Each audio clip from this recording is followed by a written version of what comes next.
J'ai parcouru le monde ces 2 dernières années. Et ce que j'ai vu et appris sur le changement climatique m'a complètement terrifié. La planète se réchauffe, les glaciers fondent, le niveau de la mer monte. Trouvons une solution. Nous vous demandons de protéger la Terre. Sinon, tout ce que nous sommes et tout ce que nous aimons va disparaître. Dans le monde entier, la température a déjà augmenté de 0,8 degrés depuis l'époque pré-industrielle. Les concentrations de gaz à effet de serre dans l'atmosphère ont atteint les niveaux les plus élevés depuis au moins 800 000 ans.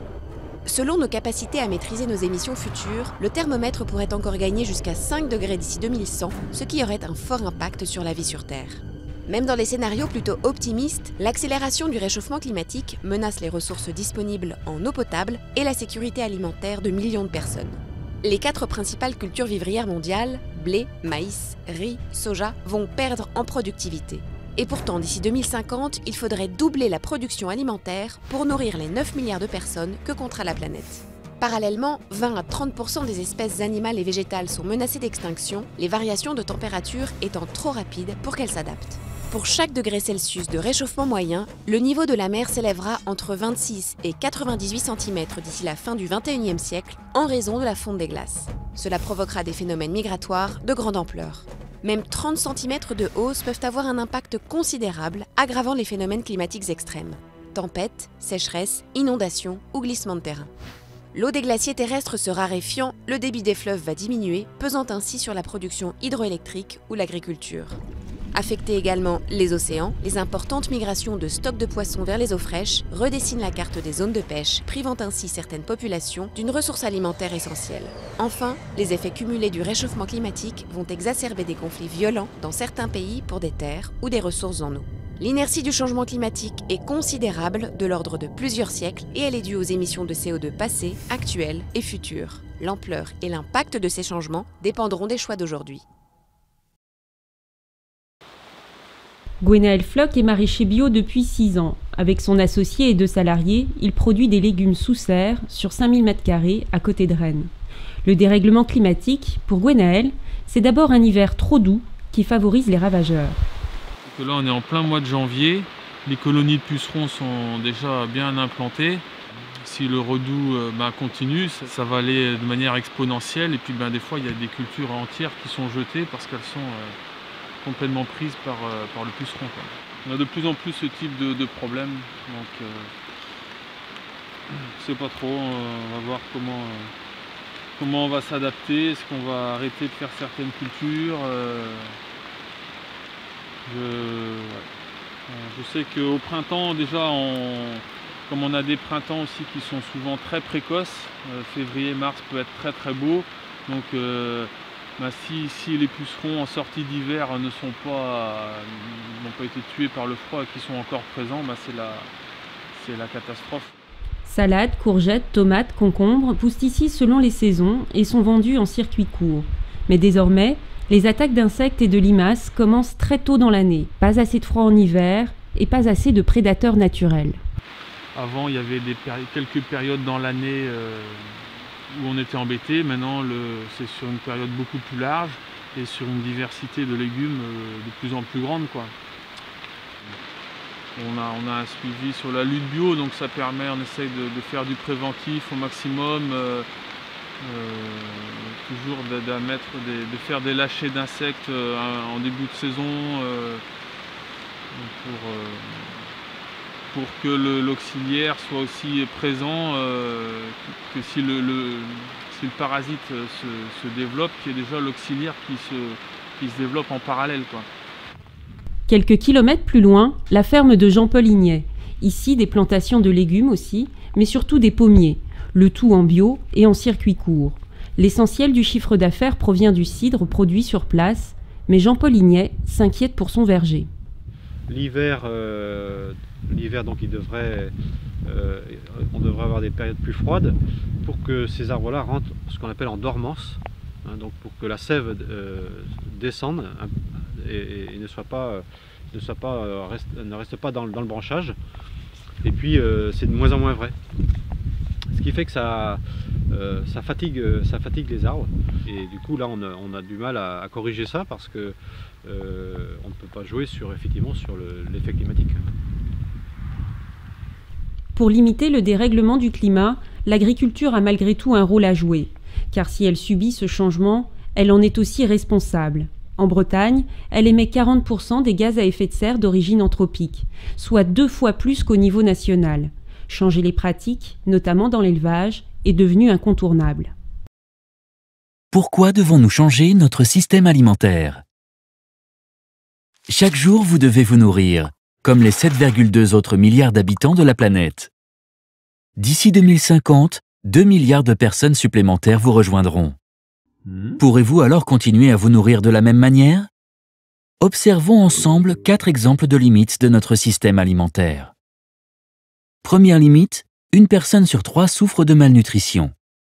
En effet, 794 millions de personnes souffrent de la faim et 2 milliards de personnes n'ont pas un accès suffisant aux vitamines et minéraux nécessaires à la croissance. À l'inverse, 1,9 milliard de personnes mangent trop et 600 millions d'entre elles sont obèses. Ainsi, de plus en plus de personnes sont atteintes de maladies telles que le diabète de type 2. Deuxième limite, notre nourriture est trop riche en matières grasses, sucre, sel et viande. Ce type d'alimentation a des impacts sur la santé et l'environnement. Par exemple, il contribue à l'augmentation des maladies cardiaques et des gaz à effet de serre par la production de viande. De plus, notre nourriture est moins diversifiée. 75% de l'alimentation mondiale provient seulement de 12 plantes, dont le riz, le maïs et le blé, et de 5 espèces animales, dont le bœuf, le poulet et le porc. Troisième limite, 1/3 de la nourriture est gaspillée. Parmi toute la nourriture produite, 1/3 n'est pas consommée, mais jetée. Quatrième limite, les ressources naturelles sont fragilisées. Les sources d'eau fraîche s'épuisent et les ressources en eau sont polluées. 33% des sols sont dégradés. La biodiversité est menacée, les forêts tropicales disparaissent et de nombreuses plantes et animaux sont en voie d'extinction, comme les abeilles. Ces problèmes sont intensifiés par le changement climatique. Ces limites montrent bien que notre système alimentaire doit être transformé. Chaque étape du système alimentaire, production, transformation, distribution, consommation, doit donc être ajustée, notamment pour fournir une nourriture plus saine à une population croissante et aussi pour réduire son impact environnemental. Mais il s'agit surtout de favoriser la rencontre de tous les acteurs impliqués. Gouvernements et représentants sanitaires, producteurs, consommateurs, commerçants, pour faire tomber les murs, confronter tous les points de vue et définir ensemble les actions nécessaires afin de produire et manger différemment. Par exemple, diminuer les émissions de gaz à effet de serre et baisser la surconsommation. Vous aussi participez au changement. Interrogez-vous sur la nourriture que vous produisez ou achetez, mangez équilibré et réduisez votre gaspillage de nourriture.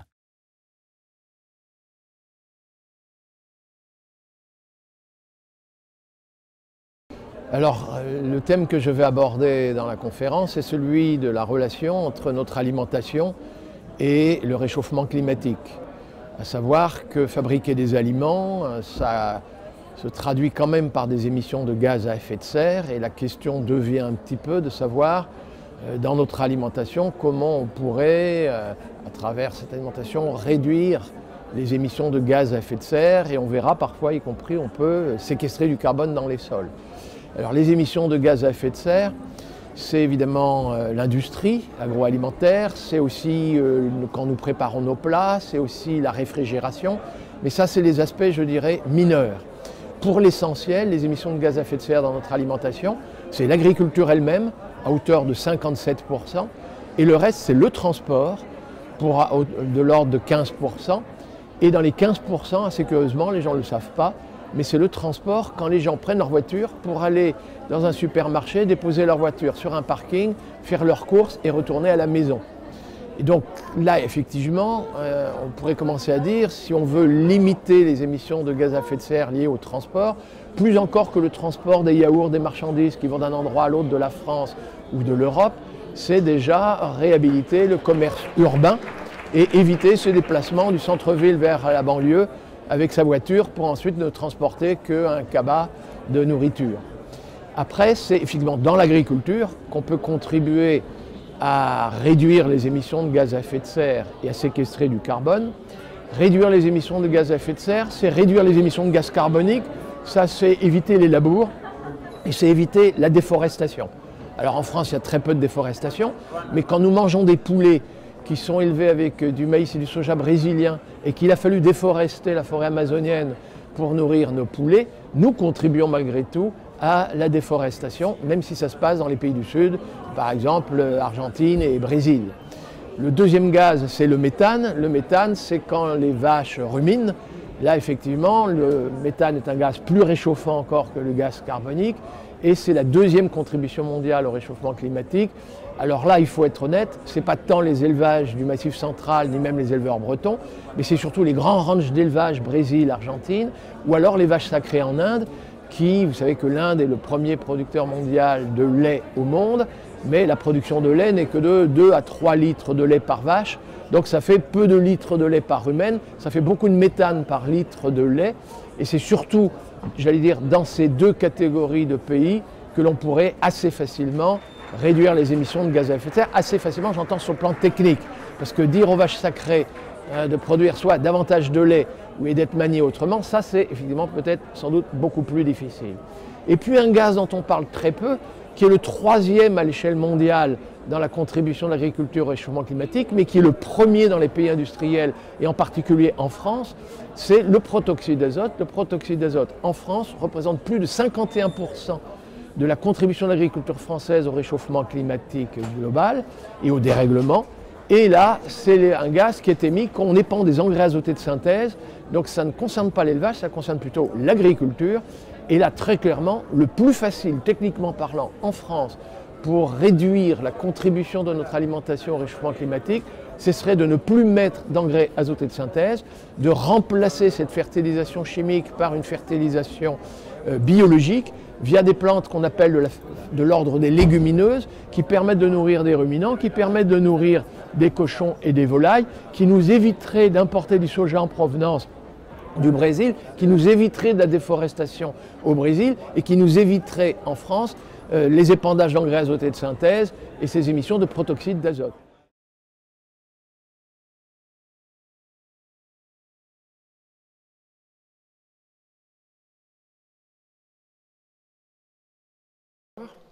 Mais écoutez, je suis ravi d'être ici ce soir parmi vous pour vous partager une vision, un projet de société. Depuis que j'ai 20 ans, j'essaie de trouver des solutions pour changer le monde, avec toute mon énergie, mes convictions. Et en fait, à force de chercher, j'ai réalisé qu'on avait un partenaire de choix à nos côtés, un partenaire qu'on avait tendance un petit peu à oublier, voire à malmener. C'est pas n'importe quel partenaire, c'est un laboratoire incroyable, qui a 3 milliards d'années d'expérience. C'est le laboratoire du vivant. La nature a réussi à développer des technologies incroyables pour relever tous les défis auxquelles elle avait été confrontée. Des technologies sobres en énergie, parce qu'elles ne fonctionnent qu'avec l'énergie du soleil. Des technologies résilientes, qui savent donc s'adapter. Des technologies qui ne produisent pas de déchets. Gaudi disait « L'architecte du futur construira en imitant la nature parce que c'est la plus rationnelle, durable et économique des méthodes. » Et il avait raison. C'est en observant les libellules qu'on a réussi à faire voler un hélicoptère. Les ingénieurs japonais, pourtant brillants, ont fini par faire un simple copier-coller du nez du martin-pêcheur pour dessiner leur TGV. S'inspirer de la nature, ça s'appelle le biomimétisme. Alors il y a une américaine, Janine Benyus, une précurseur en la matière, qui a écrit un livre incroyable sur le sujet, un livre passionnant. C'est un gros pavé de 600 pages dans lequel elle référence toutes les solutions propres et circulaires qu'on pourrait adapter de la nature à nos enjeux de société, en matière d'énergie, de transport, de santé, de gestion de l'entreprise et d'alimentation. Elle consacre le premier chapitre de son livre à l'agriculture. Et elle conclut ces 70 premières pages en disant que si nous sommes réellement, sincèrement convaincus qu'il faut créer un nouveau monde pour le bien des générations futures, alors la première brique, le socle sur lequel on doit ériger ce nouveau paradigme, c'est l'agriculture. Du coup, je me suis beaucoup intéressé au sujet, et j'ai compris pas mal de choses, notamment comment l'histoire de l'alimentation et de l'agriculture avait été remodelée dans un contexte de pétrole pas cher. En 50 ans, on a divisé par 25 notre efficacité énergétique pour produire de l'agriculture, pour produire de l'alimentation. En 1940, avec 1 calorie fossile, on arrivait à produire 2,4 calories alimentaires. Aujourd'hui, il nous faut 7 à 10 calories fossiles pour produire 1 calorie alimentaire. C'est incroyable, non? Mais à quoi c'est dû? Ben, c'est dû à nos méthodes de production, à coups de tracteurs qui brûlent 25 litres de gasoil par heure. C'est dû à l'épandage massif de produits pétrochimiques. C'est dû aux emballages. C'est aussi dû au fait, quand vous mangez un plat cuisiné, ben, qu'il a parcouru 1500 km avant d'arriver dans votre assiette. Heureusement, en matière d'alimentation et d'agriculture, la nature a beaucoup à nous apprendre. Une forêt, par exemple, produit 600 fois plus de matière, 600 fois plus de biomasse qu'un champ de blé. Alors s'inspirer de la nature pour faire de l'agriculture, ça s'appelle de la permaculture. Ça vient de culture permanente. En fait, si on veut être rigoureux, la permaculture, c'est l'art et la philosophie de concevoir des écosystèmes humains équilibrés. C'est donc pas à proprement parler une méthode agricole. On peut faire de la permaculture en gérant son entreprise, en gérant sa famille, qui doivent être des écosystèmes humains équilibrés. On peut faire de la permaculture en construisant un bâtiment à énergie positive, ou bien en produisant des objets à partir de déchets, grâce par exemple à des imprimantes 3D. Donc qu'est-ce qu'elle nous apprend la nature? Qu'est-ce qu'elle nous apprend la nature? Elle nous apprend pas mal de choses. Le premier enseignement qu'on peut prendre de la nature, c'est que la Terre ne doit jamais être à nu. Vous ne verrez jamais, dans la nature, un bout de terre sans rien dessus. Dès qu'un rayon de soleil arrive sur le sol, une plante se développe, fait de la photosynthèse et se développe. Et c'est tant mieux, c'est important les plantes, parce que c'est grâce aux plantes qu'il y a de la vie dans le sol. Vous imaginez bien que dans toutes les plaines céréalières de la Beauce, qui restent à nu pendant une grande partie de l'hiver, les vers de terre n'ont plus rien à manger, les décomposeurs n'ont plus rien à décomposer. Et puis quand il n'y a pas de plantes, il n'y a pas de racines non plus. Donc quand il pleut, il n'y a plus rien pour retenir la terre, elle s'érode, le sol se déstructure et on perd des tonnes d'humus, des tonnes de fertilité chaque année. D'ailleurs, vous le voyez bien, dans les rivières, à la fin de l'hiver, toute la terre charriée qui sort de nos champs. Alors pour éviter ça, en permaculture, qu'est-ce qu'on fait? Eh bien on paille, on couvre le sol, avec de la paille, comme je le dis, ou avec de la tonte de gazon, du BRF, donc du bois raméal fragmenté. On peut aussi faire des engrais verts. Donc des engrais verts sont des plantes qu'on met entre deux cultures, dans une rotation. Et ces engrais verts, ils fixent de l'azote dans le sol, ils fertilisent donc. Et c'est ça qui est génial dans la permaculture. C'est qu'une action peut avoir plusieurs incidences, plusieurs fonctions. Quand on met de la paille sur le sol, ça crée de la matière organique, ça entretient la vie du sol.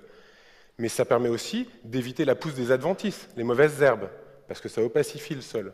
Et donc du coup, on économise beaucoup en désherbage. Mais la paille, ça permet aussi d'économiser de l'eau, puisqu'en fait, ça limite l'évapotranspiration de la terre. Et donc, ça garde une fraîcheur, une vraie humidité.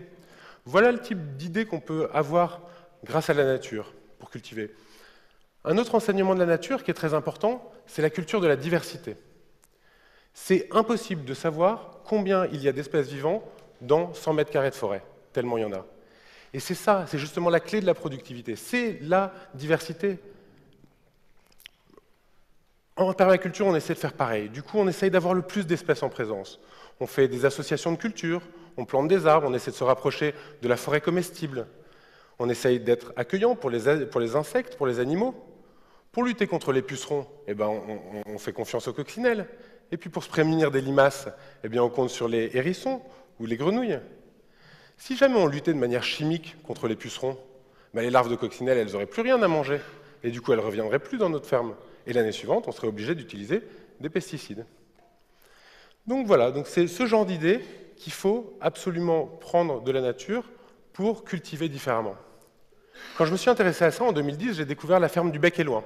C'est une ferme absolument incroyable en Normandie. C'est totalement inspirée de la permaculture. C'est une ferme luxuriante, un espèce de jardin d'Éden. Elle est tellement productive qu'elle fait l'objet d'une étude de l'INRA qui prouve que sur 1000 mètres carrés plantés, ils arrivent à produire 50 000 € de chiffre d'affaires. C'est ce qu'ils ont fait l'année dernière. C'est énorme. 50 000 € de chiffre d'affaires sur 1000 mètres carrés, c'est 10 fois plus que dans l'agriculture conventionnelle. Et ce n'est pas la seule ferme qui fonctionne comme ça. Il y a beaucoup de fermes. Il y a une ferme impressionnante au Québec qui s'appelle la ferme de la Grelinette et qui fait beaucoup d'émules.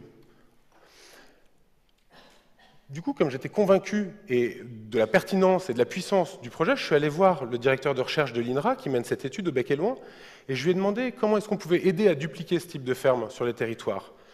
Alors lui m'a dit que ce qui était intéressant pour lui en tant que chercheur, c'était évidemment de pouvoir suivre une ferme en rythme de croisière, comme celle du bec et loin, qui donne de vrais espoirs en termes de production saine et intensive. Mais que ce qui était intéressant pour lui aussi, c'était de pouvoir suivre une ferme en phase d'installation, parce que c'est une période un petit peu compliquée. C'est d'ailleurs cette période qui sert d'alibi à beaucoup de syndicats, beaucoup de lobbies agricoles, pour ne rien changer au modèle en place. Et ce modèle en place, il est complètement à bout de souffle, non ? En 50 ans, on a perdu 1,5 million de fermes en France. Dans le même temps, on est passé de 10% d'agriculteurs à 2% d'agriculteurs. On a perdu entre un tiers et la moitié de toute la matière organique de nos sols. Et ça, on n'a aucune formule magique pour le récupérer. Le modèle de demain, il devra nécessairement polluer moins, consommer moins de ressources et employer plus de gens. Et ça, pour employer plus de gens, il va falloir nécessairement que des gens de la ville acceptent de retourner habiter à la campagne. Pour recréer, pourquoi pas, des écosystèmes humains équilibrés dans les villages abandonnés de France. Alors ça, je me voyais bien le dire, moi, depuis mon petit univers parisien, mais j'avais jamais planté une tomate. J'étais pas sûr d'être complètement crédible. Et du coup, j'ai décidé, puisque l'aventure me tentait aussi, de moi-même me lancer dans l'expérience. À l'époque, je dirigeais une maison d'édition. Je faisais des planches pédagogiques sur le développement durable. Je travaillais avec Louis-Albert Debreuil, que vous connaissez peut-être sous le surnom de Prince Jardinier. Il a créé le Conservatoire national de la tomate, à quelques kilomètres d'ici, avec 650 variétés de tomates. On a décidé ensemble que cette ferme expérimentale, on la ferait chez lui, sur 1,4 hectare. Et donc je suis parti, je me suis formé en maraîchage biologique, j'ai été visiter beaucoup de fermes, on a monté une équipe, et puis on a créé l'association Ferme d'Avenir. Et on a défini un pari et des objectifs. Le pari d'abord. Le pari, c'est prouver scientifiquement que l'agroécologie peut être plus rentable que l'agriculture conventionnelle. Ça, on en est sûr, on va essayer de le faire, et c'est ce qu'on est en train de faire sur cette ferme. Notre ferme, sur 1,4 hectare, elle va coûter moins cher qu'un tracteur, et elle ne consommera pas de pétrole. Si tout marche bien, à l'année 4, on sera à l'équilibre économique, et on aura créé 3 emplois sur 1,4 hectare. À titre de comparaison, 3 emplois en maraîchage conventionnel, c'est plutôt sur 9 hectares. Donc on peut employer 6 fois plus de monde grâce à ce type d'agriculture. Nos objectifs maintenant. Le premier objectif, c'est de donner aux chercheurs de l'INRA tous les chiffres dont ils ont besoin pour évaluer le modèle économique. Donc on note tout à la ferme. On note le temps de travail, le coût, l'évolution de la productivité, et eux, ils rentrent ça dans leur moulinette et ils mettent ça en miroir du modèle traditionnel. Le deuxième objectif, c'est de créer une boîte à outils qui permettrait à toute personne qui le souhaite de reproduire cette expérience, de reproduire ce type de ferme. Parce qu'en fait, c'est ça une des vraies révolutions du projet. En tout cas, une des vraies révolutions que peut apporter la permaculture, c'est de dire qu'on n'a plus besoin de 50 ou 100 hectares pour s'installer et devenir agriculteur. On peut le faire dès 1 ou 2 hectares. Et ça change tout, parce que 1 hectare ou 2 hectares, ça se trouve partout. Il y a beaucoup de propriétaires fonciers, que ce soit des particuliers, des entreprises, des collectivités locales, qui seraient donc prêts à mettre 1 ou 2 hectares à disposition, par exemple pour fournir de la cantine de l'école. Le troisième objectif, c'est pas le plus simple, c'est évaluer les services écosystémiques rendus par ce type d'agriculture. En gros, on dit qu'un agriculteur, il n'est pas là juste pour produire de la nourriture. Un agriculteur, il préserve la biodiversité, il entretient la qualité de l'eau, il cultive la santé des gens quand il fait des bons produits, il séquestre du carbone, il façonne les paysages, il crée des dynamiques sur le territoire. C'est super compliqué d'évaluer ce que ça représente. Imaginez 2 systèmes. Un système où on a des vers de terre qui créent gratuitement de la fertilité.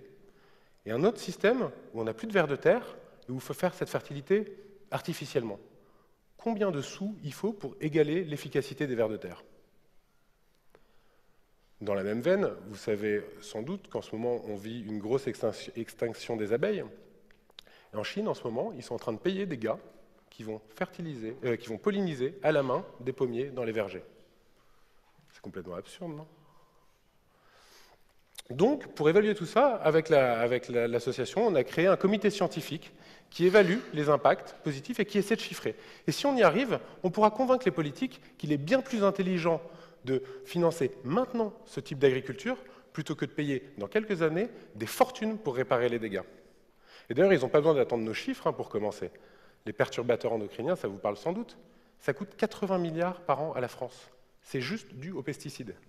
On dit qu'on n'a pas les sous pour arrêter les pesticides. Mais en fait, si on arrête les pesticides, on économise 80 milliards. Donc on peut financer ça dès maintenant.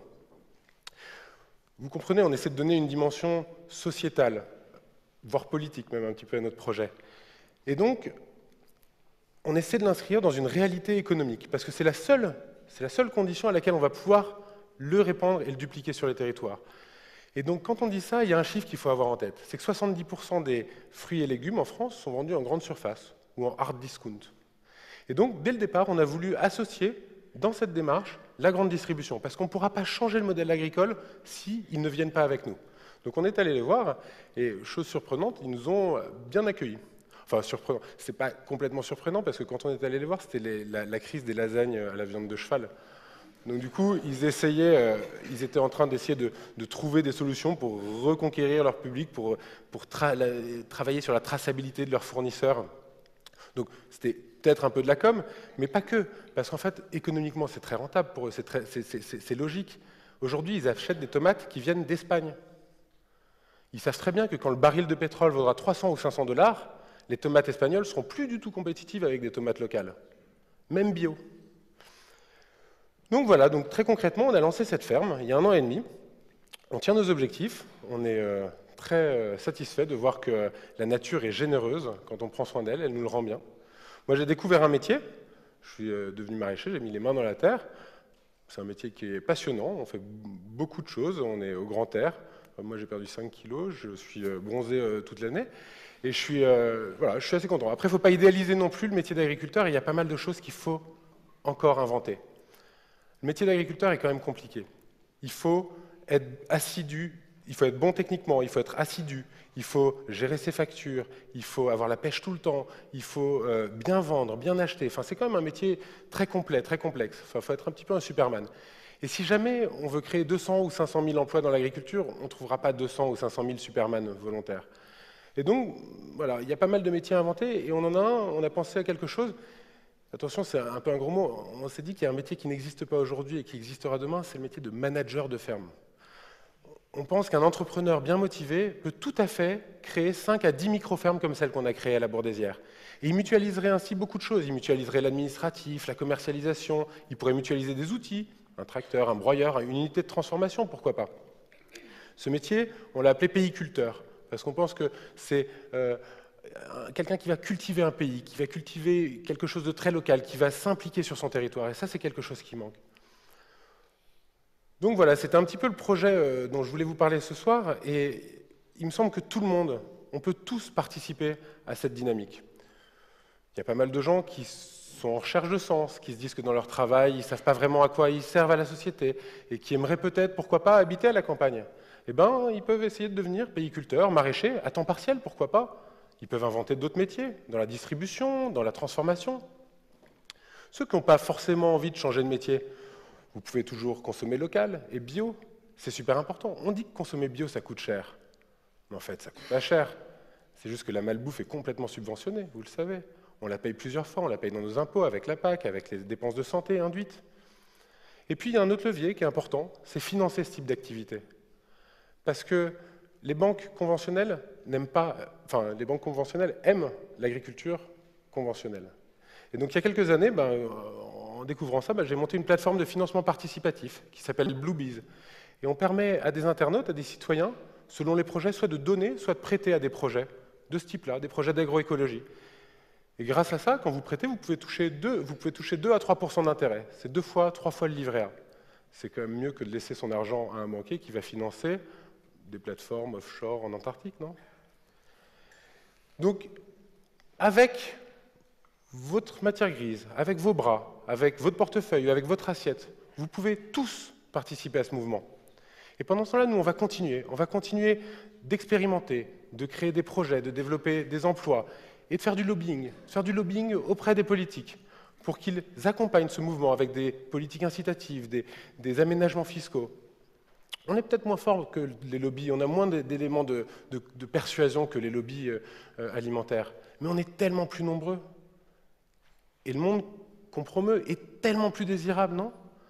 Franchement, un monde dans lequel on réconcilierait la nature et la ville, le travail et le plaisir, l'alimentation et la santé. Victor Hugo a dit « Il est triste de songer que la nature parle et que l'homme n'écoute pas ».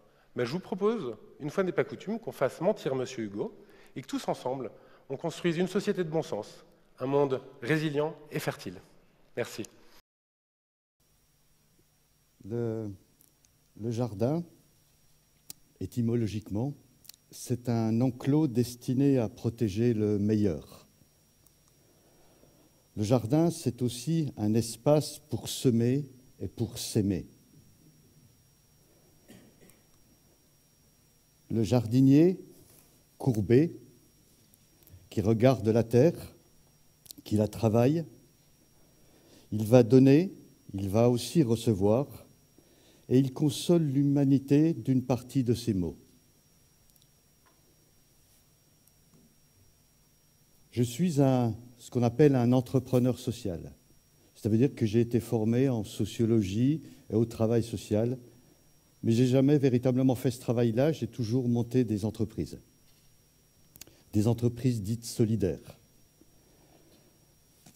Ça ne fait pas de vous pour autant un chef d'entreprise, puisque les chefs d'entreprise se disent « il est bizarre ce type ». Au même titre qu'un agriculteur dit « c'est quand même un drôle de loustique jardinier ». Au même titre que les sociologues et les travailleurs sociaux disent « il ne fait plus partie tout à fait du truc puisqu'il est devenu entrepreneur ». Mais je voulais simplement faire passer déjà le message à tous ceux qui s'intéressent à ces entreprises sociales et solidaires que l'entrepreneuriat social, on prend vraiment beaucoup de plaisir et je suis très heureux de pouvoir faire ce métier. Tout a commencé il y a très longtemps, mais d'abord en montant ce qu'on appelle un jardin de cocagne. Un jardin de cocagne, c'est une exploitation maraîchère en agriculture biologique qui fait travailler des publics en difficulté de toute nature, recrutés sur un territoire, et qui ont un job très particulier. Ils vont produire des paniers de légumes biologiques qu'ils vont distribuer à des adhérents consommateurs, des gens comme vous et moi, qui savent tout de suite et qui comprennent tout de suite ce que veut dire bio, local et solidaire. Tout ça a commencé dans une région un peu oubliée des dieux dont je suis originaire, qui s'appelle la Franche-Comté. Elle est connue pour son comté et son côté très rural. Elle est aussi connue pour son industrie automobile. Mais moi, ce que j'en retiens surtout, c'est qu'elle est aussi remplie d'utopistes qui m'ont rempli mon enfance et mon adolescence. Proudhon, Fourier, Considérant, Ledoux, Courbet. Et là, vous avez une vue de comme quoi il y avait déjà du lien entre les utopistes, puisque c'est Courbet qui peint Proudhon.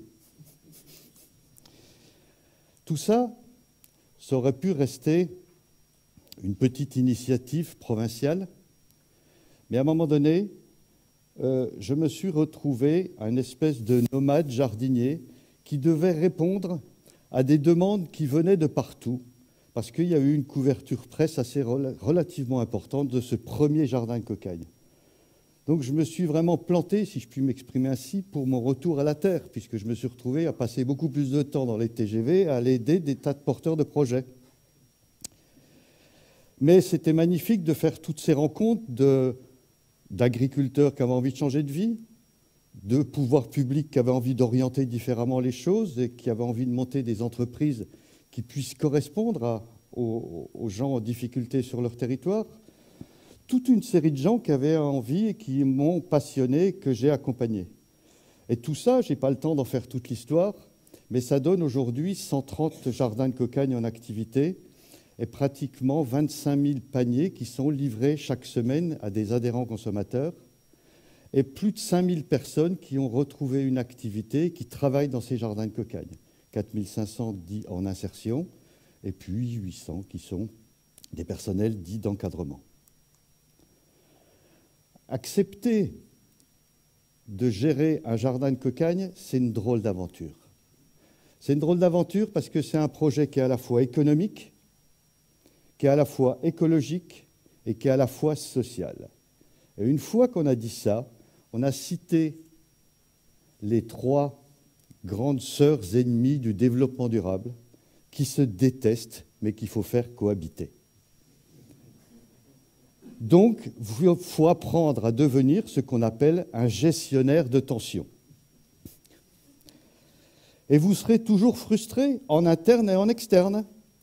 Frustré par vos collaborateurs qui se disent « mais ils nous emmerdent toujours à vouloir changer des choses et puis de vouloir d'être dans la stabilité » et puis des partenaires extérieurs qui ne savent absolument pas dans quelle case vous ranger. Mais voilà pourquoi on a fait ce travail autour de devenir des gestionnaires de tension. Mais parce qu'on pense que l'humanité le mérite. Parce que l'humanité, dans une période inédite aujourd'hui, notre humanité est traversée par une économie cannibale et financiarisée qui ne sait plus créer de richesse sans créer autant de pauvreté dans un effet centrifugeuse. Si vous rajoutez à ça des problèmes écologiques majeurs dont je vous ferai grâce et dont on va parler beaucoup dans quelques semaines, avec des problèmes énergétiques, des problèmes démographiques, vous obtenez un cocktail invraisemblable qui fait qu'à un moment donné, on peut considérer qu'effectivement, on est dans une période inédite que l'humanité n'a jamais rencontrée. Et en plus de tout ça, après 25 ans d'histoire, ces jardins de cocagne, eux aussi, rencontrent toute une série de difficultés et sont en pleine mutation. Et cette mutation, elle est liée à des baisses d'intervention publique, où là, on s'aperçoit qu'effectivement, les pouvoirs publics, malgré toute la bonne volonté qu'ils ont, n'ont plus les moyens d'endiguer toutes ces vagues de pauvreté et d'exclusion. Il y a des nouvelles montées de chômage et d'exclusion en permanence. Il n'y a pas que les chiffres du chômage qui comptent en la matière. Et cerise sur le gâteau, les paniers de légumes, v'là-t-il pas que tout le monde se met à vendre des paniers de légumes. La grande distribution, le secteur agricole, etc., etc. Donc une hausse de l'intensité concurrentielle quand même relativement importante. Donc il faut se bouger dans ces moments-là. Il y a une humanité qui ne va pas, puis des jardins qui à un moment donné étaient une très belle histoire, mais qu'il faut quand même faire durer. Et en l'occurrence, on a essayé de réagir par un triptyque stratégique autour pour penser à notre avenir. D'abord, tout près d'ici, en créant ce qu'on appelle la maison cocagne. La maison cocagne, vous y êtes tous invités, il y en a certains des gens qui sont déjà venus. Ça va être un jardin, ça va être un lieu, c'est déjà un jardin, il y a déjà 30 personnes qui travaillent, il y a déjà des adhérents consommateurs, il y a des clients dans la salle d'ailleurs. Et puis à un moment donné, c'est aussi un lieu de recherche et développement et un lieu de formation. Ça va être la maison mère de tout cocagne et effectivement de partager avec tous nos partenaires. La deuxième chose, ça va être de se bouger un petit peu pour aller chercher d'autres modes de financement. Donc on a créé le groupe Cocagne qui permet d'aller lever des investisseurs et trouver des dons. Et en l'occurrence aujourd'hui, s'il n'y a plus d'argent chez les pouvoirs publics, il y en a encore un petit peu dans les entreprises et il y en a encore un petit peu chez les citoyens. Vous savez d'ailleurs que les Français sont des gros, mettent beaucoup d'épargne de côté. Donc on voudrait les alléger un tout petit peu. En ce qui concerne la troisième chose, c'est qu'effectivement, il faut un rapprochement très important avec le monde de l'entreprise.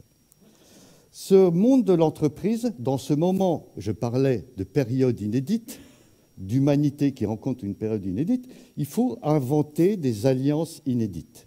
Et ces alliances inédites que nous invitons à faire, c'est-à-dire modestement, ces petites structures d'insertion solidaire qui s'appellent des jardins de cocagne, c'est un mixte d'intelligence territoriale qui rapproche les pouvoirs publics, qui rapproche les citoyens et qui rapproche les entreprises.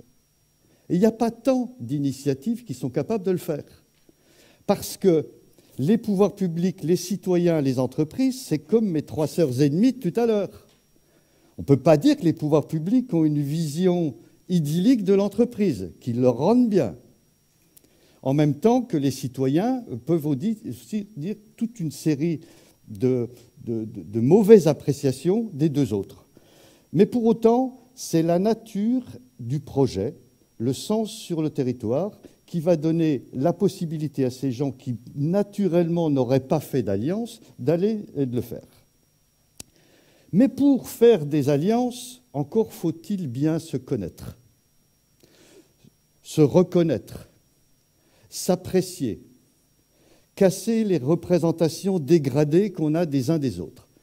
Et donc, ce que l'on invite à faire, et là, je vais vous montrer quelques images, quelques slides là-dessus, de grandes entreprises qui ont sauté le pas, qui ont décidé de se rapprocher de Cocagne pour essayer de voir comment on pouvait faire quelque chose ensemble. Donc, dans un premier temps, avant de faire des grandes théories, avant de faire des grandes alliances, avant de faire de la co-construction, c'est-à-dire monter des futures entreprises ensemble demain, il faut tout simplement se mettre au travail. Et là, vous avez un cabinet de consultants spécialisé dans la fusion-acquisition internationale en train de bouger des pierres et de faire un aménagement paysager. Vous avez là une grande entreprise, on m'a dit qu'il ne faut pas les citer, donc une grande entreprise qui fabrique de l'électricité en France et qui est en train de planter des arbres dans des vergers qu'on est en train de mettre en place. Vous avez ici une grande entreprise du luxe en France qui vient apprendre, des cadres sup, apprendre avec des femmes en insertion dans le sud de l'Essonne à confectionner des bouquets bio, locaux et solidaires. C'est ce qu'on a fait de ce projet qui s'appelle Fleurs de Cocagne. Là aussi, je n'ai pas le droit de citer les noms, mais il y en a dans la salle.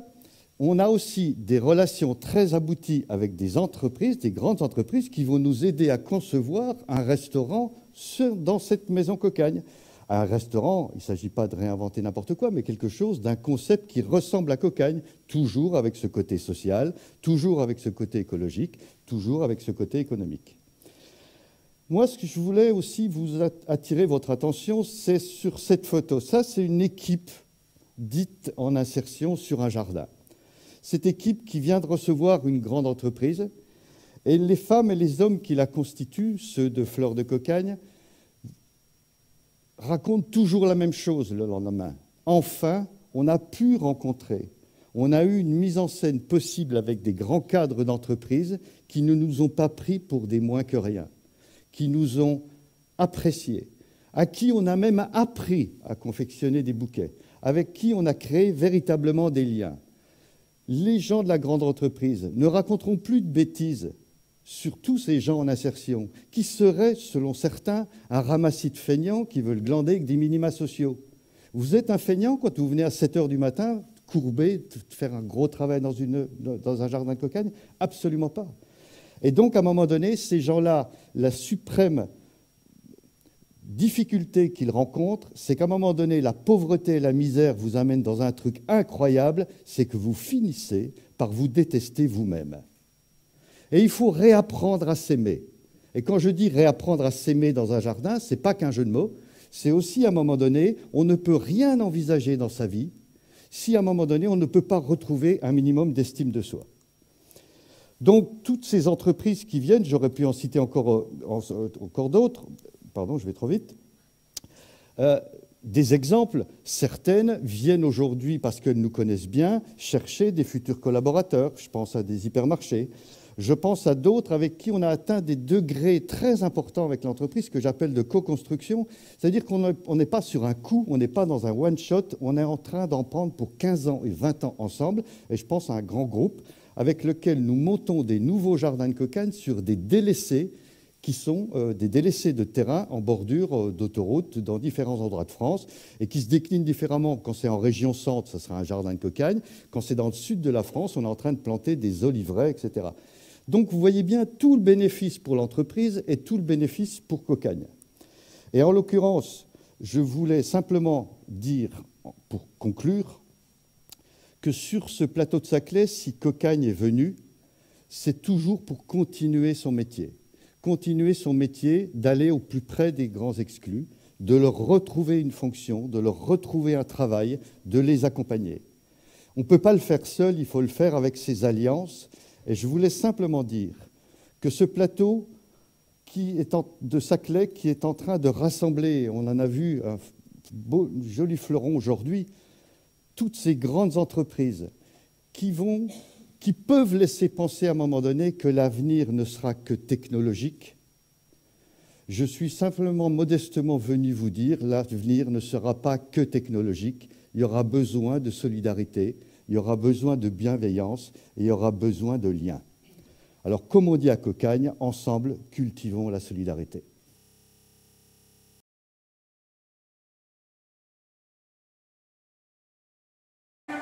À Albi, la brique rouge imprègne l'histoire de la ville, son passé.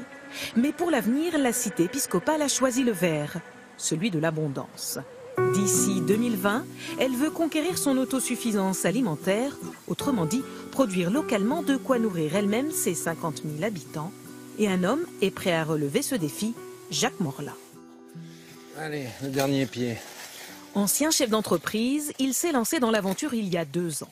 Sur son exploitation de 2 hectares, il fait pousser une 60aine de légumes différents. Ouais. Là, c'est des patates douces, par exemple. Il y a des petits pois, des courges, il y a des pommes de terre là-bas plus loin, précoces. Jacques Morla loue ce terrain à la mairie pour une bouchée de pain. 80 € par an et par hectare. En échange, il s'engage à ne cultiver que du bio. Quant à sa production, il doit la vendre dans un rayon d'une 20aine de kilomètres maximum. Je cultive donc et je vends localement. Donc le bilan carbone de mes légumes est vraiment très très faible. Ça me paraît aberrant de faire venir des légumes qu'on peut cultiver ici, localement, de les faire venir de l'autre côté de la planète, tout simplement. L'exploitation de Jacques Morla se trouve à une dizaine de minutes du centre-ville d'Albi, dans cette zone maraîchère.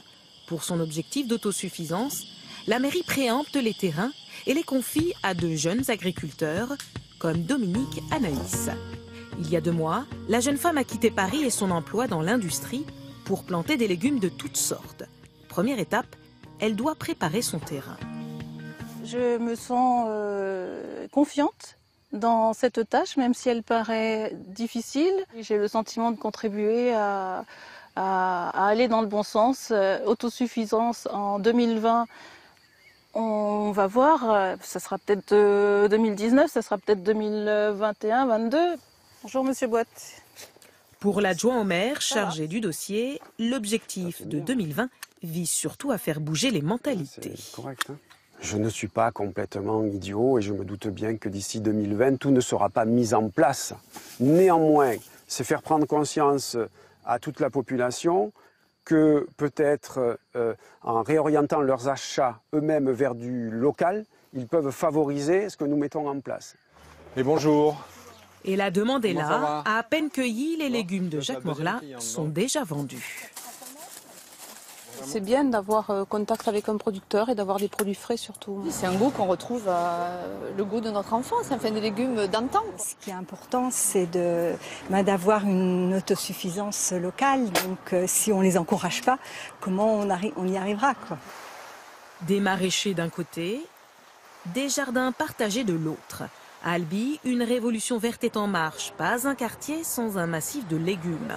Au pied des immeubles, dans les anciens abattoirs, ou plus surprenant encore, sur les rebords des fenêtres. Dans cette jardinière, Sabine Guida a planté toutes sortes d'aromatiques. Pour sa consommation personnelle, mais surtout pour celle des passants. Des écriteaux les incitent à se servir gratuitement. Vous avez la capucine, les feuilles se mangent en salade, le thym, la menthe qui est arrivée toute seule dans la jardinière. Il y a quelqu'un qui l'a plantée à ma place. Oui, oui. Sabine Guida a même investi la fenêtre de sa voisine. Elle l'a autorisée à y planter des fraises. La jeune femme, surveillante dans un lycée, fait partie d'un mouvement citoyen, les Incroyables Comestibles, dont l'objectif est de s'approprier les espaces verts pour y faire pousser des légumes à la disposition de tous. Ça crée du lien dans le quartier. J'ai rencontré des voisins que, à part leur dire bonjour, je leur disais rien d'autre. Et maintenant, on parle de la jardinière et puis on parle d'autre chose aussi maintenant et c'est convivial. Bon, alors, on peut être utile aujourd'hui là? Eh ben écoute, on a encore plein de plants à mettre en terre là. Un peu plus loin à l'université, les bénévoles ont carrément investi les espaces verts.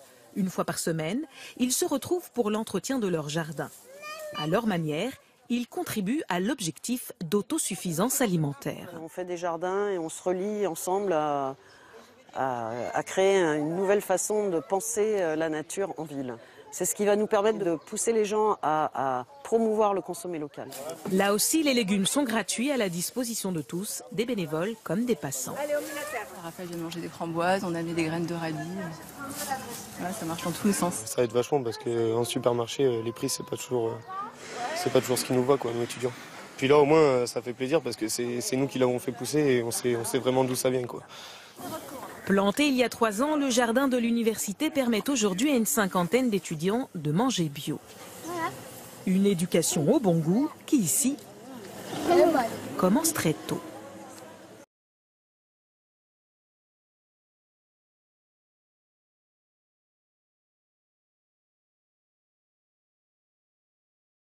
Bonjour Denis de Montpion. Bonjour. Vous êtes journaliste à l'Obs et dans votre enquête, vous montrez bien que se convertir à l'agriculture bio, c'est possible. C'est possible, mais ça demande du temps. Pourquoi ?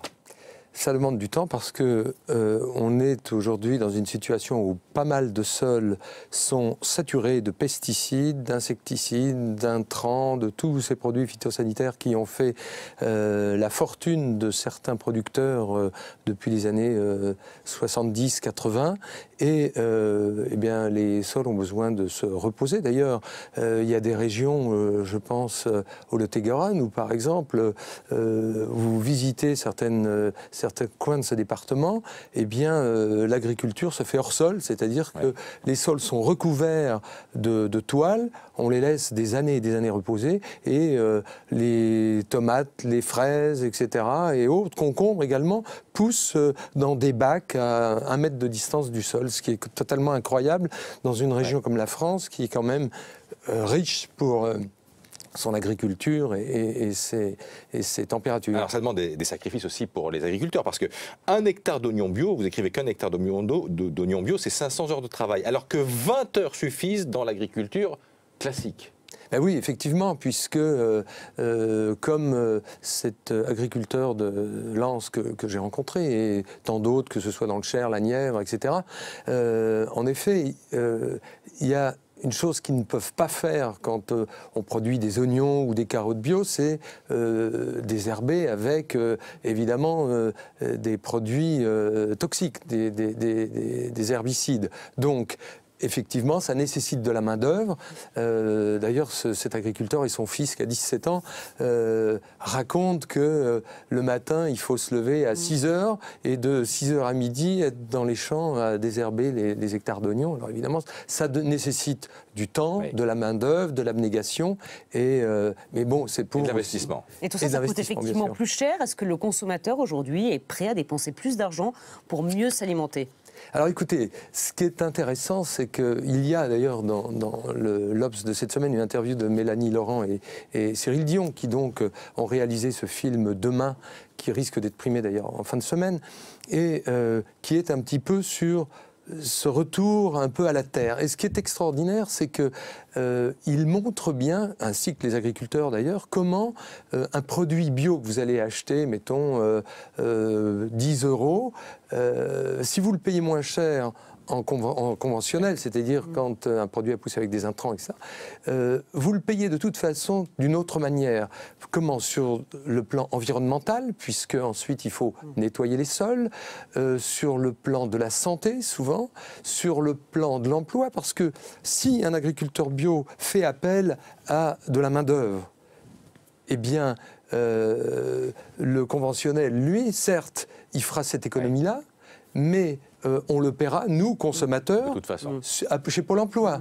Quand vous avez plus de 6 millions de chômeurs, évidemment, vous voyez, on a fait le calcul, d'ailleurs, il y a, avec l'agriculture bio, on pourrait avoir 600 000 personnes qui auraient aujourd'hui du travail en plus. Ce n'est pas rien, quand même. Merci beaucoup, Denis de Montpion. Donc, ce dossier, la nouvelle vague bio, à découvrir. Sans compter que les produits sont meilleurs. Dans l'Obs, ça, c'est indéniable.